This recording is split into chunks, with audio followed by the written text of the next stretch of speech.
रंगदारी मांगने वाली महिला गिरफ्तार। नवघर पुलिस ने प्रेम जाल में फंसाकर उनसे फिरौती मांगने वाली महिला को हिरासत में लिया है।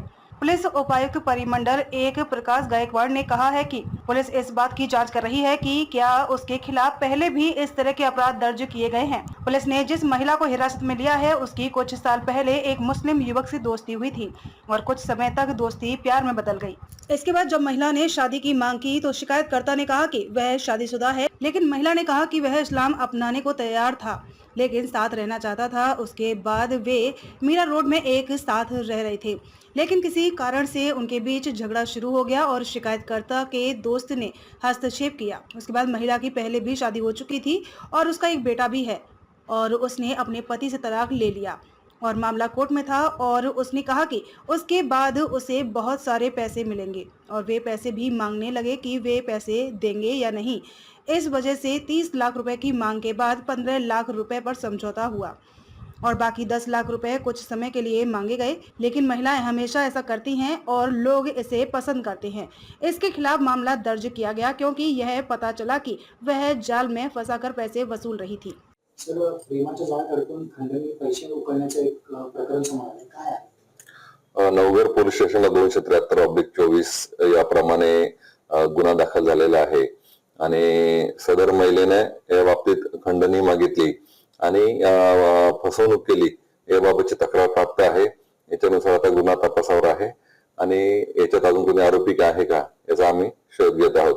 सर, तिच्यावर या अगोदर देखील कुठे गुन्हे दाखल आहेत अशाच प्रकारचे खंडणी मागणी? नाही, याबाबत पण तपास सुरू आहे, परंतु एफआयआर मध्ये त्याबाबत उल्लेख आहे की यापूर्वी सदर महिलेने असे प्रकार केलेले आहेत आणि खंडणी उकळलेली आहे। काय मेसेज द्यायचा? मला असा मेसेज द्यायचा आहे की याबाबत कुठली तक्रार असेल तर पोलिसांकडे आपण बिनधास्तपणे या, तक्रार करा आणि योग्य ती कारवाई केली जाईल।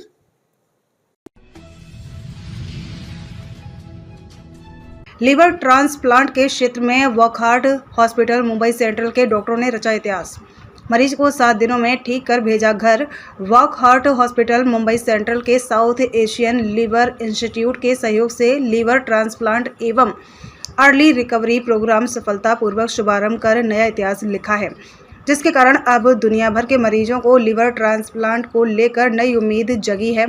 बता दें कि वॉकहार्ट हॉस्पिटल मुंबई सेंट्रल के ट्रांसप्लांट प्रोग्राम के director doctor Tom Cherian London, UK सहित अन्य देशों में 700 से अधिक सफल लिवर ट्रांसप्लांट करने में महारत हासिल कर चुके हैं। उन्हीं की निगरानी में कम खर्च एवं कम समय में लीवर की बीमारी से परेशान अरुणाचल प्रदेश के मरीज अंशु रिमो का सफल ट्रांसप्लांट हुआ है। विशेष बात यह है कि उन्हें यह अंग दान उनकी धर्मपत्नी टीना टाकू दान किया है, जिसके कारण पीड़ित की जान डॉक्टरों ने बचाने में सफलता पाई है। इस अवसर पर वॉकहार्ट हॉस्पिटल के centre head doctor Virendra Chauhan ने मेडिकल के क्षेत्र में इस सफलता की खूब सराहना की। हस्बैंड के लिए खुद लिवर डोनेट किया है। अपने बारे में थोड़ा बताइए और अपने परिवार के बारे में बताइए कि कैसे समस्या क्रिएट हुई और आपने फिर लास्ट में ऐसा कदम फिर उठाया, खुद ही ट्रांसप्लांट किया के लिए अपना लिवर दान। धन्यवाद। मैं एक छोटी सी इंडिया के क्या बोलते हैं अरुणाचल के एक छोटी सी जिला सेप्पा ईस्ट कामेंग डिस्ट्रिक्ट से बिलोंग करती हूँ। मेरा नाम टीना टाकू है और मेरा हस्बैंड का नाम अंशु रिमो। तो मैं एक छोटे बच्चे प्राइमरी स्कूल के टीचर हूँ, प्राइमरी स्कूल टीचर। तो इनका जो मेरा हस्बैंड था वहाँ पे एक्चुअली हमारे अरुणाचल में वहाँ पे दारू और ये मांस मीट ज़्यादा चलते हैं। मैंने वहाँ पे मेहमान को मतलब हम लोग चाय पानी नहीं पूछते, बचपन से हम लोग का वहाँ पे ये दारू चालू रहता था।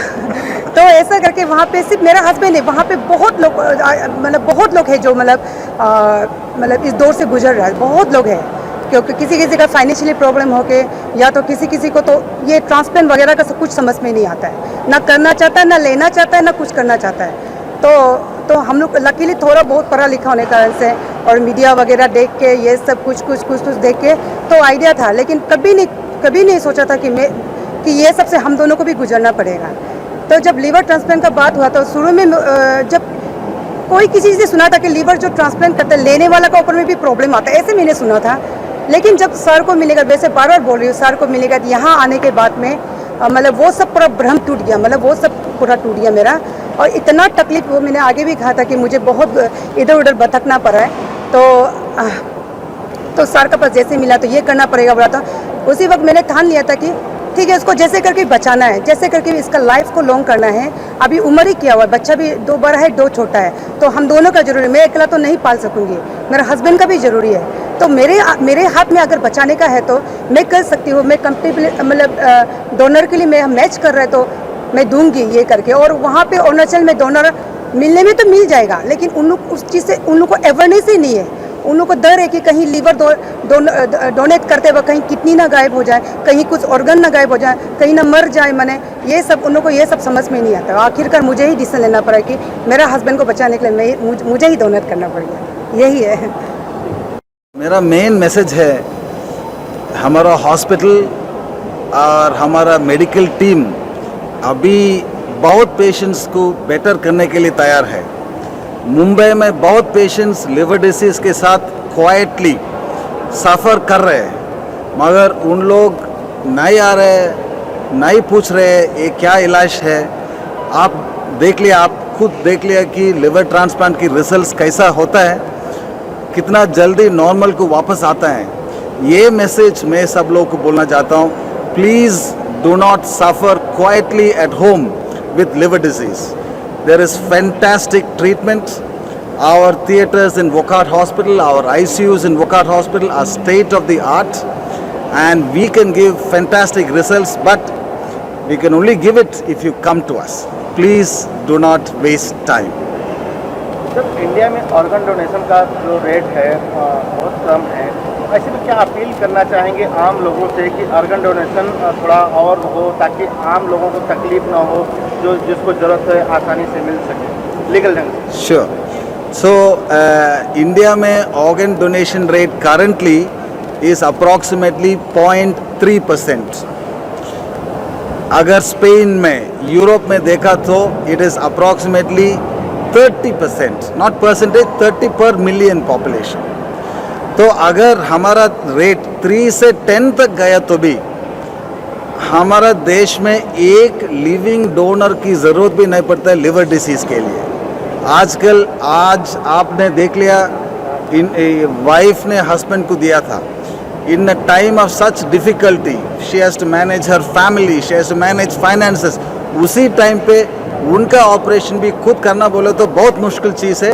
ये क्यों ज़रूरत पड़ रहा है? क्योंकि हम लोग डोनेशन के लिए एग्री नहीं कर रहे हैं। तो one more appeal to everyone in India is, please tell everyone in your family that I would like to be an organ donor after my death, so that every organ donor is utilized, so that living donation is not required anymore. That would be my dream.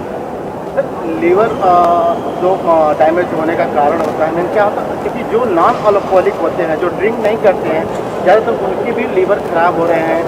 तो very important point. बहुत लोग सोचते हैं कि अगर liver clinic को जा रहा है तो उनका लिवर की अल्कोहल की प्रॉब्लम है बोल को, मगर मैं सब लोग को बोलना चाहता हूँ, ओनली 30% मेरा क्लिनिक को जो आता है उनके साथ अल्कोहल की प्रॉब्लम है।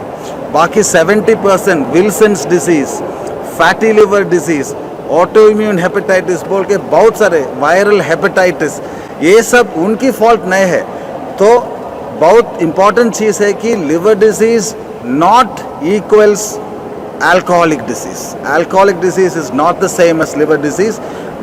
मेरे पास एटलीस्ट एक साल में 4-5 बच्चे के ट्रांसप्लांट, 5 years 2 years बच्चे की ट्रांसप्लांट्स होते हैं। तो उनको कैसा हो सकता है अगर अल्कोहल के है तो? मैम सबसे पहले आप